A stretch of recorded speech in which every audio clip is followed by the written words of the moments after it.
next thing for me is always to go around outside of the spoon or form, whatever you're making, with a knife.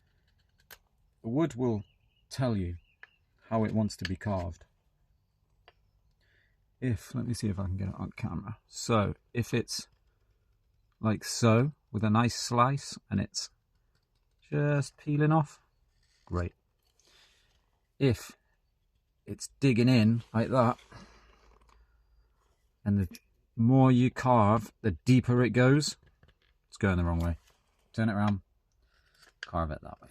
You always go downhill with this push cut, thumb push, lots of different names.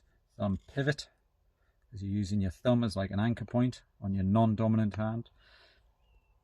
Pivoting, very good. It's like a power cut, but it's controlled. Knife's not, it's controlled. So this is called a potato peeler, some people call it.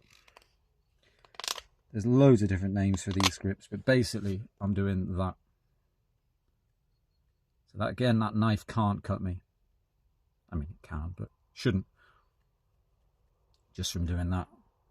It's very good for going across end grain. This is, imagine loads of straws going that way, because it was a tree, it was standing like that.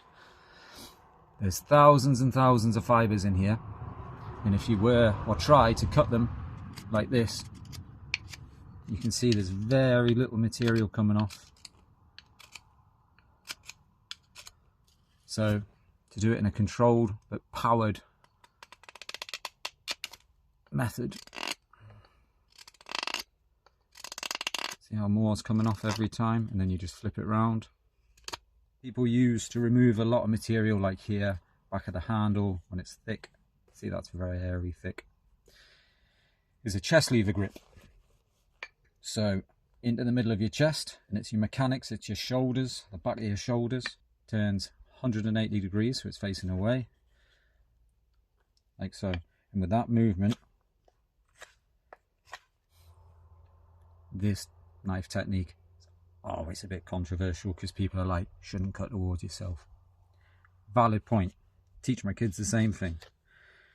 Unless you've been taught how to do it properly. Elbow tucked into your chest, hand on the knife. You can rest your thumb on the top of the blade like so. Helps just for that angle, forwards and backwards.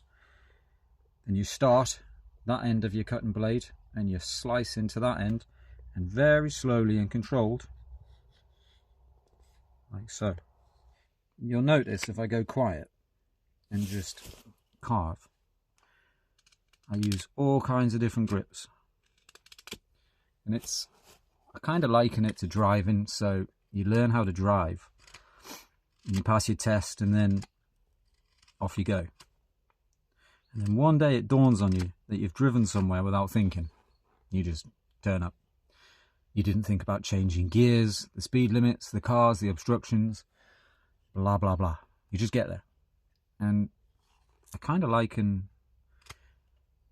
green woodwork to that. Or spoon carving, definitely. Because once you've practiced, and once you're comfortable and competent at what you're doing, with edge tools this close to arteries, your body and things, you just become comfortable. One really good way to get your perspective is to hold it up to the sky. And from that, as you can probably see from there, it is not symmetrical.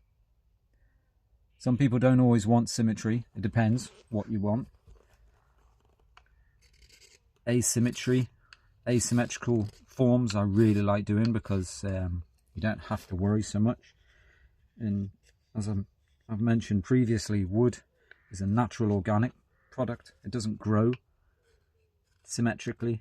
It grows how it wants to grow because of the conditions that it's living in. So sometimes opening a piece of wood, reading it, and creating something organically with its own shape and form is part of the joy. It's a great experience. But sometimes you need something to look, or you want something to look symmetrical. So keep stopping, keep looking, keep checking. before you've gone past the point of no return. Quick disclaimer here, I'm not perfect.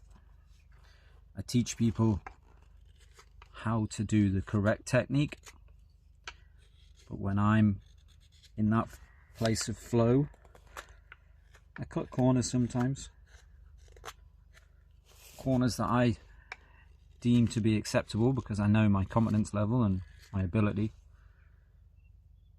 It's always better to use someone else as a frame of reference, but not an exact carbon copy of what you should do, because you should only ever do what you feel comfortable doing.